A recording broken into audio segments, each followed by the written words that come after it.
लोक कला केंद्र के प्रस्तुति।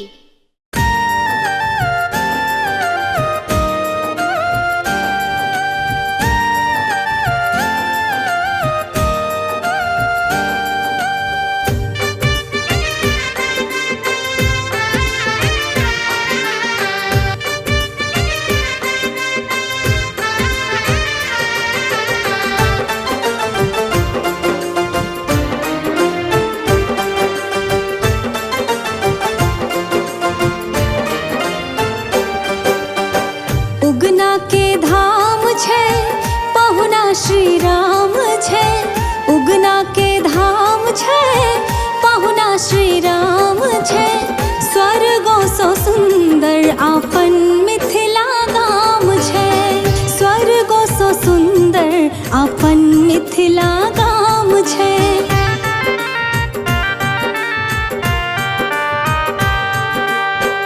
उगना के धाम छे पहुना श्री राम छे, उगना के धाम छे पहुना श्री राम छे।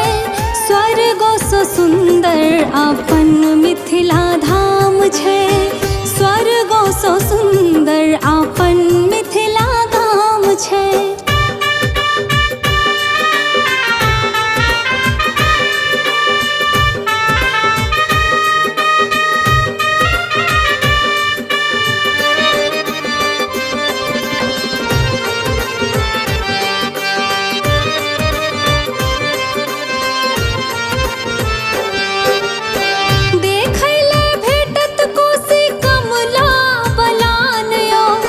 बोझक बोझ धान राखल दलान यो,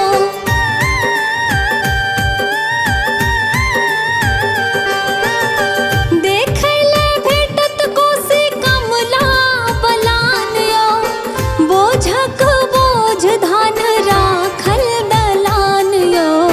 जनकक गाम छे पहुना श्री राम छे, जनकक गाम छे पहुना श्री राम छे। स्वर्गो सो सुंदर आपन मिथिला गाम छे, स्वर्ग सो सुंदर आपन मिथिला धाम छे।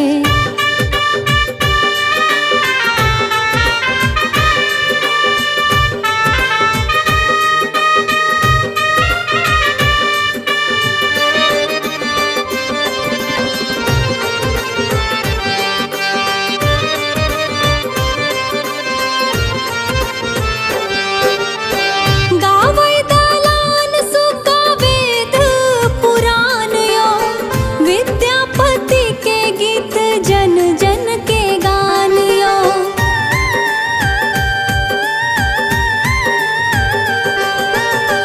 गावै दलान सुगा वेद पुराण यो।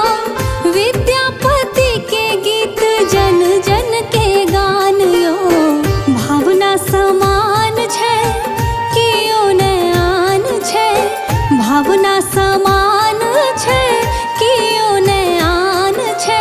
स्वर्गो सो सुंदर आपन मिथिला गाम छे, स्वर्गो सो सुंदर